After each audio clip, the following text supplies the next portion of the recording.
스포츠 탐구원 젠틀맨입니다. 매일 정보를 올리고 있습니다. 구독과 좋아요는 많은 힘이 됩니다. 본글은 초안입니다. 최종 분석과 조합은 정보방에서 나눕니다. 많은 참여 바랍니다. 호주 피파 랭킹 37위, 팀 가치 콜론 34.45m 파운드. 중국과 오만을 상대로 무승부를 거두는 바람에 이 경기를 이겨야 승점 동률을 맞출 수 있습니다. 다음 상대가 원정에서 사우디를 상대하는 것이기 때문에 이 경기를 이기지 못한다면 플레이오프로 떨어지는 것은 확정이라고 볼 수 있을 것입니다. 한 가지 기댈 곳은 홈에서 경기가 펼쳐진다는 점입니다. 월드컵 예선에서 양팀의 호주 홈 맞대결 전적은 1승 2무로 호주가 우세합니다. 그러나 감독이 코로나 감염으로 인해 자가격리에 들어간 상태입니다. 경기 준비 과정에서부터 감독이 참여할 수 없는 등 악재가 가득한 상황입니다. 감독은 화상 채팅 등으로 최대한 팀을 지원하겠다고 밝혔으나 수장의 경기 준비조차도 지켜볼 수 없다는 점은 매우 큰 약점이 될 수 있습니다. 레키, 맥클라렌의 폼은 굉장히 좋습니다. 이 두 선수 덕에 멜버른 시티가 압도적인 리그 득점 선두에 올라있다고 해도 과언은 아닙니다. 그러나 이 두 선수가 경기 바로 전날 리그 경기를 소화할 가능성이 높다는 점은 걱정스러울 것입니다. 다만 유럽 선수들의 가까운 피지컬적 우세를 이용해 일본의 약점을 노리는 것은 가능할 전망입니다. 일본 피파 랭킹 23위, 팀 가치 콜론 77.35m 파운드. 이 경기를 이긴다면 자력으로 월드컵 진출을 확정지을 수 있습니다. 일정상 다음 경기가 최약체 베트남을 홈에서 마주하는 것이기 때문에 호주보다는 상대적으로 여유가 있는 상황입니다. 토미야스는 부상 후유증으로 인해 소집 명단에서 제외되었습니다. 국가대표에서는 마야와 함께 센터백에서 뛰는 자원이라 중앙 수비 파트너를 누구로 선정할지 고민해야 하는 상황입니다. 유력한 후보는 유럽에서 뛰는 나오미치입니다. 호주가 피지컬적으로 우월하기 때문에 항상 피지컬을 앞세운 축구에 고생해왔던 일본의 입장에서는 수비수들의 파울 관리와 집중력 유지가 가장 중요한 대목일 것입니다. 일본의 장점은 이선입니다. 하라구치, 시바사키, 미나미노 등 유럽 유수의 클럽에서 뛰는 자원들이 매우 많습니다. 그러나 항상 지적되어 왔던 문제는 최전방. 오카자키는 명단에서 제외되었고 유력한 공격수 선발 후보인 아사노도 측면에서 활동하며 중앙으로 파고드는 형태의 선수입니다. 동선 문제나 최전방 수적 열세에 놓일 가능성도 큽니다. 아사노도 신장이 큰 선수는 아니라 호주 수비수들의 피지컬을 이용한 수비에 고전할 가능성이 높습니다. 코멘트 전달합니다. 무승부를 점칩니다. 원정이라는 점과 피지컬을 이용한 수비에 일본이 고생했던 전적이 많은 만큼 일본이 고전할 가능성이 크다고 봅니다.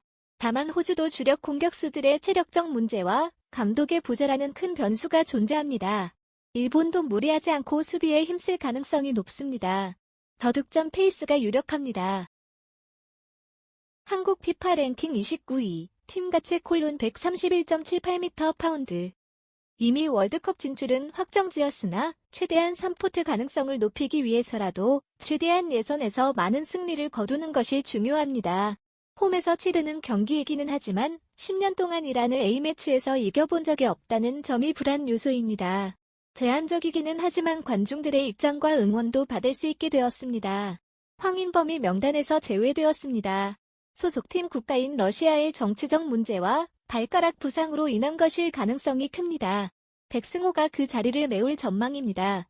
백승호는 국대 데뷔전이 이란전이었으며 준수한 활약을 보여줘 기대감이 큽니다. 손흥민, 황의조, 황희찬 등 공격 자원들은 대부분 출전이 가능할 전망입니다. 다만 이란이 장구기에 들어갈 경우 어떻게 풀어낼 것인지에 대한 고민은 필요합니다. 이를 고려하면 온더볼의 강점이 있는 남태희의 역할도 주목해볼 만합니다. 홍철, 이용의 결장으로 수비진에는 재편이 필요합니다. 다만 김진수, 김태환 역시 대표팀에서 나름 자리를 잡은 선수들이므로 큰 수비력 저하는 없을 가능성이 큽니다. 상대 공격진의 코로나 이슈로 인해 주력 선수들이 많이 빠졌고 주포 역할을 해줄 선수도 부진한 상황이라 큰 수비적 부담은 지지 않을 것으로 보입니다. 이란 피파 랭킹 21위, 팀 가치 74.38m 파운드. 이란은 이 포트를 위해 싸워야 합니다. 다만 이 포트에 공석이 생겨야 진입이 가능하며 남은 경기에서 전승을 거두지 못하면 3포트에 만족해야 합니다. 이 때문에 20일부터 한국에 입국해 현지 적응 훈련에 나섰습니다. 다만 엔트리의 누수가 워낙 많아 힘겨운 경기가 될 것입니다. 타레미와 잔 바크슈가 코로나 확진으로 합류가 불가능해졌다는 소식입니다. 특히 포르토에서 팀 최다 득점을 기록하고 있는 타레미의 결장이 치명적입니다. 아즈문이 있기는 하지만 피니셔 성향이 강해 포스트 플레이를 해줄 짝꿍이 필요하다는 점과 분데스리가 진출 후에는 부진을 면치 못하고 있다는 점에서 화력 감소는 확정적으로 보입니다. 수비진에서도 누수가 있습니다. 모아라미가 경고 누적으로 한국전에 뛸 수 없고 카나니 자데간도 이란 협회로부터 징계를 받아 한국전에 결장할 예정입니다. 공격진뿐만 아니라 수비진에서도 누수가 심해 100%의 전력으로 임하는 것은 불가능하다고 보는 것이 옳습니다. 코멘트 말씀드리겠습니다. 한국의 승리를 예측할 수 있습니다. 홈에서 관중들의 응원을 받을 수 있다는 점과 이란의 전력 누수가 굉장히 심하다는 점을 고려해야 할 것입니다.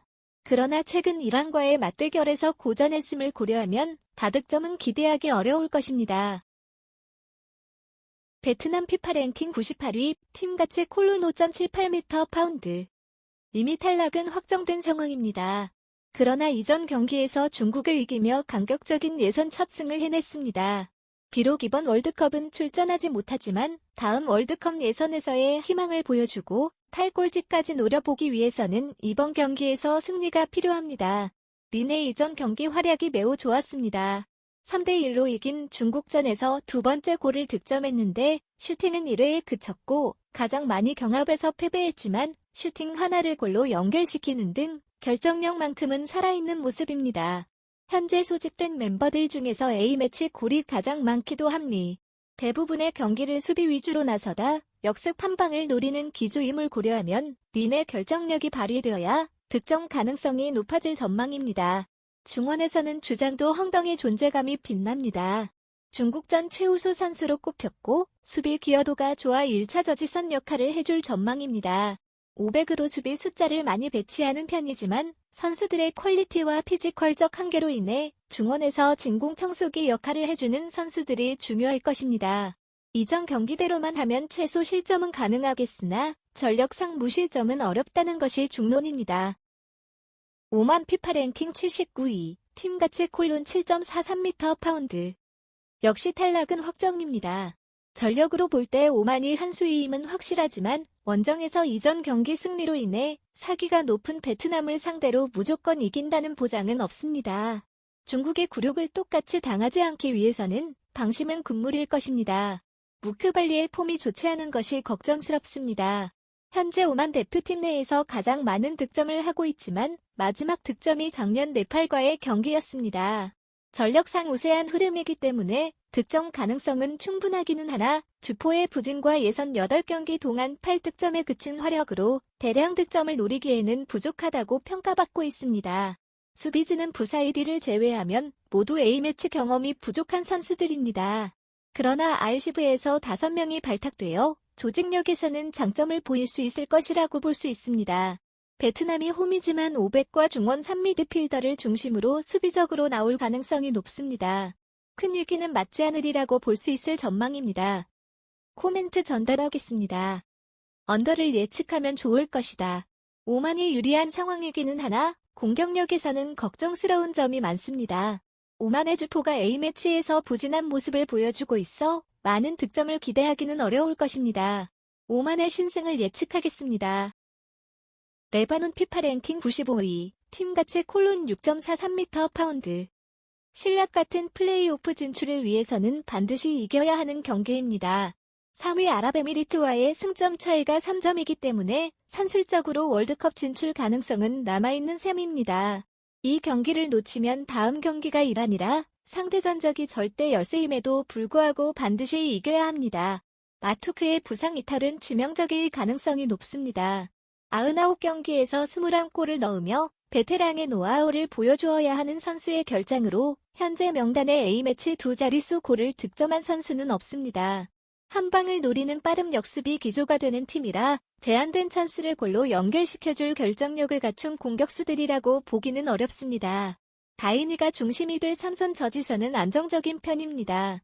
수비력에는 의문점이 많다고 예상되었던 것과는 달리 8경기 8실점으로 선방하고 있는 편입니다. 오마리, 만수르가 중심이 되어 수비진을 이끌고 있습니다. 삼성과 중앙 수비 라인은 퀄리티와 A매치 경험에서 제법 괜찮은 모습이라는 평가입니다. 시리아 피파 랭킹 91위, 팀가치 콜론 15.45m 파운드.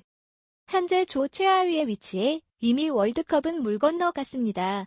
레바논에게 고춧가루를 뿌리는 정도와 류종의 미를 거두는 것 이외에는 기대할 것이 없는 상황입니다. 다만 팀 내부 사정이 크게 좋지 않아 상대 전적이 압도적인 우세임에도 불구하고 경기력에서 큰 반전을 기대하긴 어렵습니다. 최종 예선 과정에서 감독이 2번 교체되었습니다. 티타 감독을 경질하고 8일 만에 마툭 감독을 후임으로 앉히는 등 팀 내부가 굉장히 어수선한 상태입니다. 기대해볼 만한 득점 루트는 소마입니다. 리그 일정을 배려해 친선 경기에서는 소집을 면제해주기도 한 만큼 유종의 미를 거두기 위해서는 소마의 역할이 필요한 상황입니다. 다만 코로나로 인해 A매치 자체를 많이 가지지 못한 만큼 팀원들과 손발을 얼마나 맞출 수 있을지는 의문입니다. 8경기를 치르는 동안 15실점을 기록하며 수비진이 완전히 무너진 상황입니다. 감독이 자주 바뀌면서 300에서 400으로 바뀌는 등 전술적으로 고정이 되지 않아 명확한 플랜 A라고 할 만한 것이 없습니다. 팀원들의 정신력은 굉장히 좋다고 평가받기는 하지만 고정되지 않은 전술로 인해 약점을 많이 노출하고 있습니다. 코멘트 말씀드리겠습니다. 저득점 페이스가 예상되고 있습니다.